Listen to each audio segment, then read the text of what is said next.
అందులో ముఖ్యమైన వాయువులు 5: ప్రాణ, అపాన, వ్యాన, ఉదాన, సమాన. ఈ 5 వాయువుల్లో మనకు యొక్క ప్రాణవాయువుని, ప్రాణశక్తిని శరీరం అంతా అందిస్తాం.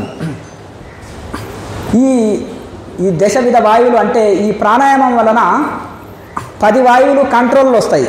ఈ 10 వాయువులు ఆధీనంలో రావడం వలన ఈ ప్రాణవాయువు ఈ యొక్క ప్రాణాయామం వలన ఎప్పుడైతే మనకు ఇది శ్వాస ఆధీనంలో వస్తుందో మనసు ఆధీనంలో వస్తుంది. మనసు ఆధీనంలో వచ్చినప్పుడు ఇప్పుడు శ్వాస నడిస్తే కర్మయోగము, శ్వాస నడిస్తే కర్మయోగము, శ్వాస నిలిచిపోతే నైష్కర్మ. ఇప్పుడు శ్వాస నడిస్తే నిష్కామ కర్మ, శ్వాస లయం అయితే నైష్కర్మ స్థితి. ఈ నిష్కామ కర్మయోగం చేస్తేనే నైష్కర్మ స్థితి లభిస్తుంది. శ్వాస నడిచేది క్రియ అంటారు లాయర్ మహాశయ. శ్వాస నిలిచిపోతే నిష్క్రియ స్థితి, అదే సమాధి స్థితి అంటారు. అంటే శ్వాస నడిచే వరకు ఎన్ని సాధనలు చేసినా అవన్నీ కూడా కర్మయోగం కిందకే వస్తాయి. నిష్కామ కర్మయోగం ఎన్ని టెక్నిక్లు చేసినా శ్వాస ఎప్పుడైతే నిలుస్తుందో అప్పుడే సమాధి స్థితి. మరి శ్వాస పోనీ నిద్రని సమాధి అనుకుందామా? నిద్రలో శ్వాస నడుస్తుంది కదా, నడుస్తుందా శ్వాస? మరి సమాధి ఎట్లయితుంది? నిద్రలో కూడా శ్వాస నడుస్తూనే ఉంది కదా. సమాధి అని దేన్ని అంటారు? శ్వాస నిలిచిపోయి గుండె ఆగిపోతుంది ఆటోమేటిక్గా. శరీరంలో అన్ని అవయవాలు స్తంభించిపోయి ఒక శవంలాగా నిలిచిపోతుంది. మరి శవంలో ప్రాణం లేదు, కుళ్ళిపోతుంది. సమాధిలో ప్రాణం ఉంది కాబట్టి సంవత్సరం ఉన్న శరీరం కుళ్ళిపోదు, ప్రాణం ఉంది, సహస్రాలంలో స్థిరమవుతుంది. ఇందులో మనకు ముఖ్యంగా మనకు ఎన్ని షట్చక్ర సాధన అంటారు. 6 చక్రాలనే సాధన సాగేది, కానీ ఉండేది 7 చక్రాలు. కానీ 11 చక్రాలు కూడా ఉన్నాయి. దీన్ని 11 కూడా అంటే దశమ చక్రాలను కూడా చెప్పడం జరుగుతుంది. అంటే ఇవి 7 చక్రాలు ముఖ్యం. ఈ 7 చక్రాల్లో మన మలద్వారం నుంచి 1 ఇంచు పైన మూలాధార చక్రము, యూరినల్ దగ్గర మనకు స్వాధిష్టాన చక్రము, నాభి మధ్యలో మణిపూరక చక్రము, ఛాతి మధ్యలో ఇది హృదయ చక్రం లేదా మణిపూరక చక్రం అంటారు, అనాథ చక్రం అంటారు. ఈ కంఠం చక్రాన్ని కంఠ చక్రము లేదా విశుద్ధ చక్రం అంటారు. ఆజ్ఞా చక్రము కనుబొమ్మల మధ్యలో సహస్రారం మాడుభాగం. చిన్నపిల్లలకు మాడుభాగం మెత్తగా ఉంటుంది. ఆ జీవుడు అందులోకి ప్రవేశించినాక పైన చర్మం ఏర్పడుతుంటుంది. జీవుడు ఎక్కడికి వెళ్ళి వస్తాడు? వచ్చిపోయే దారి తెలుసుకో అంటారు. బాగా తత్వాలు చదివే వాళ్ళు, వేదాంత విచారణ చేసేటోళ్ళు వచ్చిపోయి అంటే మా ఇంటికి ఇలా వచ్చినా ఇలా పోతానండి అంటారు. జీవుడు ఎట్లా వచ్చిండో ఎట్లా వెళ్తాడు? సహస్రారం నుంచి జీవి ప్రవేశించిండు, తిరిగి సహస్రారం నుంచే వెళ్ళాలి. అయితే కొంత సాధన చేయని వాళ్ళని అపాన రూపంలో వెళ్ళిపోతుంది ప్రాణం. మలద్వారం గుంట కార్బన్ డైఆక్సైడ్ లాకి వెళ్ళిపోతుంది. కొంత సాధన బలం కలిగిన వాళ్ళకి ముక్కు గుంటనో, కన్ను గుంటనో, చెవు గుంటనో, నోటు గుంటనో వెళ్ళిపోతుంది. సాధన బలం చక్కగా ఉన్న వాళ్ళకి ఏదంటే ప్రయాణకాలే మనసా చలేచ భక్తాయుక్తో యోగ బలైన చేయవ అని ఈ శ్లోక ప్రకారం భగవద్గీతలో అవసానది అంటే దేహం వదిలేటప్పుడు యోగులు మంచిగా చక్కగా సిద్ధాసనంలో కూర్చొని చక్కగా భక్తి చేత, యోగయుక్తి చేత, యోగం అనే టెక్నిక్ ద్వారా ప్రాణాన్ని తీసుకొచ్చి సహస్రారంలో నిలపగలుగుతారు. ఆ పరమాత్మని అనుసంధానం చేస్తూ ఓంకారాన్ని ఉచ్చరిస్తూ ఆ పరమాత్మని అనుభూతి చెందుతూ ఈ ప్రాణముని మహాప్రాణంలో, పరమాత్మ అనేది మహాప్రాణం, ఇది ప్రాణం, ప్రాణాన్ని ప్రాణంలో లీనం చేస్తారు. ఇక్కడ ప్రాణాన్ని మహాప్రాణంలో లీనం చేసేది ఏంటంటే అది ముక్తావస్థ.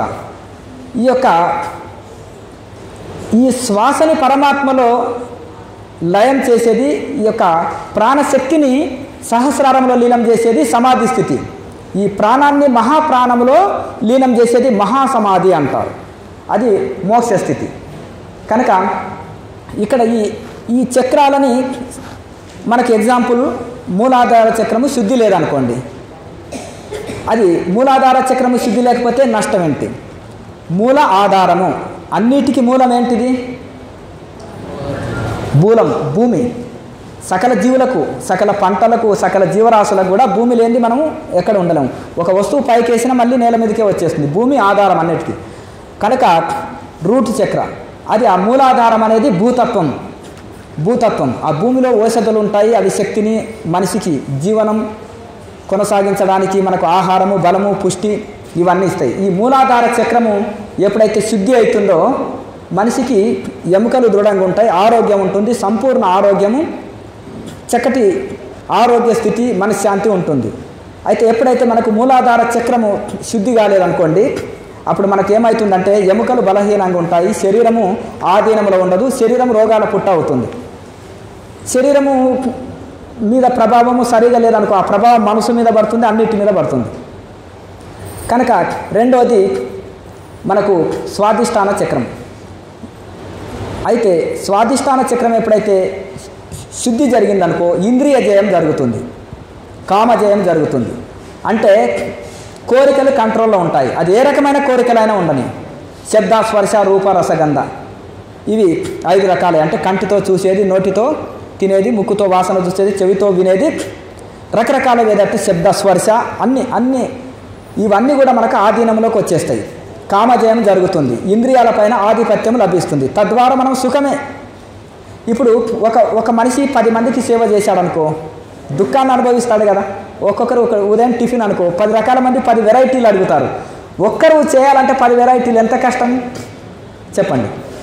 అలాగే ఈ 10 ఇంద్రియాలు 10 విషయాలని కోరినప్పుడు జీవుడు వాటికి అందించలేక, సేవ చేయలేక దుఃఖాన్ని అనుభవిస్తున్నాడు. ఆ 10 ఇంద్రియాలు చెప్పినట్టున్నాయనుకో సుఖమే కదా. మరి ఇంద్రియ జయం జరిగితే సుఖమే కదా. అశాంతస్య కుత సుఖం, అశాంతి కలిగిన వాళ్ళకి సుఖం ఎక్కడదని భగవద్గీత చెప్తుంది. కనుక శాంతిగా ఉంటాము, సుఖము, ఆనందం ఇంద్రియ జయం జరిగితే. కనుక కామజయం జరుగుతుంది. ఏదైతే లింగచక్రం కంట్రోల్లో ఉంటే, శుద్ధి జరిగితే దాన్ని స్వాధిష్టాన చక్రం అంటారు. ఈ మణిపూరక చక్రము అది ఒకవేళ చక్రము శుద్ధి కాలేదనుకోండి, స్వాధిష్టాన చక్రము, దానివలన మనకేముంటుందంటే విపరీతమైన కోరికలు. ఇక అగ్నిలో కట్టెలు వేసే కొద్దీ మండుతూనే ఉంటుంది, చల్లారుతుందా? ఏం చేయాలి? కట్టెలు వేయకుండా ఉంటే చల్లారిపోతుంది, కట్టెలు వేస్తూనే ఉన్నాం, చల్లారుతా. దీనికి కోరికలు అనుభవిస్తూనే ఉన్నాము. ఇంకా ఎన్ని యాత్రలు చూసినా ఇంకా చూడాలని కోరిక ఉండదు, ఎన్ని రుచికరమైన తిన్నా ఇంకా నాలుక చాలనదు. కానీ దాన్ని బ్రహ్మానంద రూప సుఖం అంటారు. ఈ జీవరాశులు అనుభవించేటివి తాత్కాలిక సుఖాలు. ఒకదాని అంటే క్రిమి కంటే కీటకాలకు సుఖం ఎక్కువ, కీటకాల కంటే పక్షుల కంటే జంతువుల సుఖం గొప్పది, జంతువుల కంటే మానవుల సుఖం గొప్పది, వాటికంటే ఋషుల సుఖము, వాటికంటే దేవతల సుఖము, వాళ్ళకంటే కూడా బ్రహ్మదేవుడి సుఖం, బ్రహ్మదేవుడితో సమానమైన సుఖం బ్రహ్మానందము. అట్టి సుఖాన్ని ఒక ఋషి యోగి అనుభవిస్తాడు. కనుక అట్టి ఎప్పుడైతే ఈ యొక్క మనకు ఈ మనసు, శరీరము ఇవన్నీ ఆధీనంలో ఉండి మనసు దైవంలో లీనమైతే ఆ సుఖాన్ని అనుభవిస్తాం. ఇక కోరికలు అనుభవించే కొద్దీ పెరుగుతూనే ఉంటాయి కానీ తరగవు. కనుక కోరికలకు పులి స్టాప్ ఎప్పుడైతుంది? వాటిని కోరకుండా ఉండడము. అన్ని దుఃఖాలకు కారణం అంటే ఏంటిది? బుద్ధుడు ఏం చెప్తాడు? దుఃఖాలకు కారణం ఏమిటి? కోరిక పుట్టింది. పక్కవారికి బెంజ్ కారు ఉంది, నాకు లేదు, ఇంకా స్టార్ట్ అయ్యే దుఃఖం. పక్కవారికి బిల్డింగ్ ఉంది, మనకు లేదు. పక్కవారికి నగలు ఉన్నాయి, అమ్మగారికి 10 కేజీల నగలు ఉన్నాయి, డైమండ్ నెక్లెస్ ఉంది, మనకు లేదు. అదే దుఃఖం స్టార్ట్ అయ్యా. మీరు ధ్యానంలో అభివృద్ధి చెందడానికి కారణం ఏంటంటే పక్కోళ్ళకి ఎన్ని ఉన్నా మనకి ఏది లేకున్నా సుఖంగా హ్యాపీగా ఉండడం. అయ్యో వాళ్ళు అన్నీ ఉండి ఏడుస్తున్నారే, భగవంతుడు నాకు ధ్యానము ఇచ్చాడు, భగవంతుల్లో నా మనసు లీనమై ఎంత కరుణ మహాప్రభు, ఎంత కరుణ స్వామి, నాకేం లేకున్నా సుఖంగా ఉంచుతున్నావు నన్ను అని మనకు భగవంతుడికి కృతజ్ఞతలు చెప్పుకో. అన్నీ ఉండి ఏడ్చేవాడి కొద్దీ ఏమి లేకున్నా సుఖంగా ఉన్నాడు. ఇప్పుడు ఉన్నవాళ్ళు తీసుకెళ్ళలేరు, లేని వాళ్ళు తీసుకెళ్ళలేరు. పిడికడ మట్టి తీసుకున్నా భూమి మీద మట్టి నిలవదు. కోటాను కోట్ల జనాలు చనిపోతున్నారు రోజుకు. ఒక పిడికడ మట్టి తీసుకున్నా భూమి మీద మట్టి ఉండదు. కనుక ఈ విధంగా మనసు ఏమి తీసుకెళ్ళం. ఇది బ్రహ్మ సత్యం, జగత్ మిథ్య. పరమాత్మలో లీనమై పరమాత్మనే సత్యం, అందులోనే సుఖము, శాంతి, ఆనందం ఉంటుంది. కనుక ఎప్పుడైతే ఈ కోరికల ఆధీనంలో వచ్చిందో సుఖమే. ఎప్పుడు కోరికలు? సాధన వలన కోరికలు. మా ఆవిడ బాగా ధ్యానం చేస్తుందండి అన్నారు. ఒకసారి భర్త వంట చేసి పెట్టండి, ఉప్పు కారం వేయకుండా పెట్టండి. ఆమె రుచి లేకుండా తినివేసింది అనుకో, ధ్యానంలో మంచి స్థితిలో ఉన్నట్టు. మీ ఆయన గారు బాగా ధ్యానం చేస్తున్నారు అనుకోండి, ఒకసారి ఉప్పు కారం వేయకుండా ఉన్నామనుకో, ఆయన ఉప్పు తక్కువైందని గోల చేయొద్దు. ఏమండి ఎట్లా ఉందంటే కంచంలోకి వచ్చింది, కడుపులోకి వెళ్ళింది, దాని రుచి తెలియదు అన్నారు. ఎవరు? రమణ మహర్షి. కానీ గొప్ప గొప్ప మహానుభావులు, స్వామి వేరువేరుగా తిను, 16 రకాలు ఉన్నాయి కదా, వేరువేరుగా తినంటే ఆయన అన్ని కలుపుకొని తినేవాడు. పాయసము, సాంబారు, పచ్చడి ఉంటుంది కదా. శిష్యులు తినకపోతే బాధపడతారు, వాళ్ళ ప్రేమ కోసము అన్ని కలిపి తినేవారు. కనుక ఆ స్థితి మనకు కలుగుతుంది. అట్లనే అలా తినమంటలేము. షడ్రుచులు అవసరమే శరీరానికి. షడ్రుచులు అవసరమే కానీ లిమిట్గా. మితి తప్పితే గతి తప్పుతుంది. యుక్తాహార విహారస్య యుక్త చేష్ట సుకర్మసు యుక్త స్వప్నావబోధస్య యోగభవ దుఃఖ. యోగి ఎలా ఉండాలంటే మితమైన నిద్ర, మితమైన తిండి, మితమైన పని, మితమైన ఇది. అర్థమైంది కదా? స్వీట్ తినాలి, అది భోగ కోరిక, తిను. కొంచెం తింటే ఇబ్బంది ఏం లేదు. ఎక్కువ తింటే షుగరు, పులుపు ఎక్కువ తింటే అల్సరు, కారం ఎక్కువ తింటే బీపీ. లిమిట్గా తింటే ఏ గోల లేదు. కనుక ఆ విధంగా మనకు మితంగా అన్నిట్లలో మితం ఉండాలి. తర్వాత ఈ యొక్క మణిపూరక చక్రము శుద్ధి అయితే లాభం ఏంటంటే, ఈ యొక్క స్వాధిష్టాన చక్రం శుద్ధి కాకపోతే కోరికలు, దుఃఖము, అశాంతి. ఇక మణిపూరక చక్రము శుద్ధి అయితే అగ్నిమయం, అది జఠరాగ్ని, మంచి భస్మం చేసి ఏమి తిన్నా కేజీ తిన్నా జీర్ణం చేసే శక్తి వస్తుంది. అట్లానే ఎక్కువ భోజనం తినమని కాదు, మంచి జీర్ణశక్తి, మంచి కాంతియుతమైన శరీరము అన్ని అగ్నిమయ శరీరం అవుతుంది. అంటే ఏది తిన్నా భోజనం, అంటే ఎండ, వాన, చలి, ఆకలి, దప్పి అన్ని తట్టుకునే శక్తి కలుగుతుంది. అన్ని తట్టుకునే శక్తి కలుగుతుంది. ఏది తిన్నా జీర్ణించే శక్తి ఉంటుంది. ఏ వాతావరణంలో కూడా ఉండే శక్తి అగ్నిమయ శరీరంగా మారిపోతుంది. మణిపూరక చక్రం శుద్ధి లేకపోతే చలి తట్టుకోలేము, ఎండ తట్టుకోలేము, వాన తట్టుకోలేము. ఇక జీర్ణశక్తి సరిగా పనిచేయదు. మలబద్ధక సమస్య, గ్యాస్ ట్రబుల్, మలబద్ధకం, కొన్ని సమస్యలు ఏర్పడతాయి. అనాథ చక్రం శుద్ధి అయితే దయా, దాక్షిణ్యము, ప్రేమ, కరుణ, దయ పుడుతుంది. సేవాతత్వం కలుగుతుంది. తనకు లేకున్న శిబి చక్రవర్తి లాగా తన తోడని కూడా కోసి పావురాన్ని రక్షిస్తాడు. అర్థమైంది కదా? అట్లా అందుకనే ఒక జీవి దుఃఖాన్ని తొలగించుట కోసం 1000 జన్మలైనా నేను ఎత్తుతానని మరో వివేకానందుడి లాగా తయారవుతాడు. చూసారా? ఒక్కరి దుఃఖం తొలగించుట కోసం 1000 జన్మలైనా ఎత్తుతానంటాడు ఆయన. అదే దయా, దాక్షిణ్యము, కరుణ, ప్రేమ యొక్క ఇది. కనుక అది మనం ధ్యానం చేస్తున్నామంటే ఇంకా మన నాలుక మళ్ళీ మాంసం మీదుకో లేకపోతే రుచికరమైన వాటికి పోతుందంటే ఇంకా మనకు వాటిలో ఇంకా పూర్తిగా దయా, దాక్షిణ్యం రాలేదు. కనుక ఎప్పుడైతే మన హృదయ చక్రం ఇచ్చుకున్నదో అప్పుడు మనకు శుద్ధి అయిందో మనకు సేవాతత్వము ఎక్కువ పెరుగుతుంది. దయ లేదా అంటారు. ఏమయ్యా హృదయం లేదా మీకు అంటారు. అంటే హృదయ చక్రం అంటే దయా, దాక్షిణ్యంతో కూడుకున్నది. కనుక ఆ దయా, దాక్షిణ్యం అనేది హృదయ చక్రములో ఉంటుంది. ఎప్పుడైతే ఆ హృదయ చక్రము శుద్ధి కాలేదనుకో, ఓకే, అయితే హృదయ చక్రం శుద్ధి కాకపోతే స్వార్థము, మనసుకి అసూయ, స్వార్థము ఇవి ఎక్కువ ఉంటాయన్నమాట. కాఠిన్యత్వం కూడా ఉంటుంది. అయితే కంఠచక్రం ఎప్పుడైతే శుద్ధి అవుతుందో శూన్యతత్వం, అది ఆకాశతత్వం ఏంటిది? శూన్యతత్వం. మనం శూన్యంలో నిలవగలుగుతాం. అంటే అన్ని లయం చేసి సున్నా కావాలంటారు. సున్నా కావాలి. సున్నా అంటే ఏం లేదు, అంటే ఇంకా ఏవి లేవు. భౌతికమైన కోరికలు లేవు, లోపలి కోరికలు లేవు. లోపల లేదు సున్ననే, బయట సున్ననే. సున్నా అయిపోతుంది. మనోలయం జరుగుతుంది విశుద్ధ చక్రంలో. మనసులో ఇంకా కోరికలన్నీ నిలిచిపోయి చక్కగా దైవంలో మనసు లీనమై శూన్యతత్వాన్ని అందుకుంటుంది. ఎప్పుడైతే విశుద్ధ చక్రం శుద్ధి కాలేదనుకో, ఇక్కడ నిశ్చల స్థితి శుద్ధి అయితేనేమో నిశ్చల స్థితి అవుతుంది. అక్కడ చంచల స్థితి ఉంటుంది. ఇంకా మనసులో చంచలం అనగక మనసు పదే బయటికి పరిగెత్తే స్థితి కలుగుతుంది. శూన్య స్థితిని, పూర్తి పరిపూర్ణ స్థితిని అందుకోలేము. అంటే పూర్తి మనసు లయమయ్యే స్థితి, అది కూడా పరిపూర్ణం కాదు, మనసు లయం అవుతుంది. అంటే ఆజ్ఞ చక్రం ఎన్లైటైన్మెంట్. ఆజ్ఞ చక్రం ఒకటి ఏంటిదంటే ఆత్మానుభూతి, దైవానుభూతి, సవికల్ప సమాధి, నాద బిందు కళల్ని దర్శనం చేసుకొని సవికల్ప సమాధి స్థితి అందుకుంటుంది. అది కూడా పరిపూర్ణం కాదు.